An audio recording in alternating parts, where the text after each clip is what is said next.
Welcome to our channel. Today we how to withdraw from AWS Lightsail instances with backups, full guide step by step clearly. First, log in to your AWS Management Console. Navigate to the AWS Lightsail homepage. Select the Instances tab on the Lightsail dashboard. Identify the instance you wish to withdraw from. Click on the instance name to open its management page. Ensure your instance is properly backed up before proceeding. Go to the Snapshots tab to create a backup if you haven't already. Click on the Create Snapshot button. Name your snapshot and confirm the creation.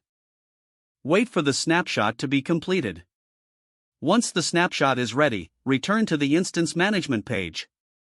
To withdraw from the instance, click the Delete button.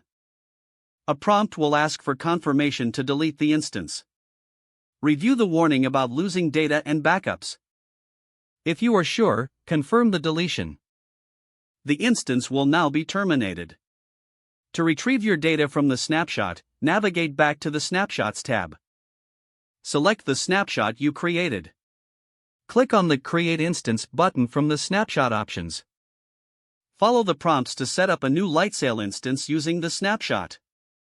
Once the new instance is created, you can access all the data as it was saved in the snapshot. After validation, you can safely manage or delete the old instance if desired. Your complete withdrawal process from the AWS Lightsail instance with backups is now finished. If the page does not load, refresh the browser or try again in a private or incognito window. Make sure you are using the correct email address, then retype it carefully to avoid small typos. If your password is not accepted, use the reset option and create a new strong password you can remember. Check your spam folder for verification or security emails, then complete any requested confirmation steps. Enable two-factor authentication if available to improve account security and reduce unauthorized access risk. Don't forget to like this video and subscribe to our channel for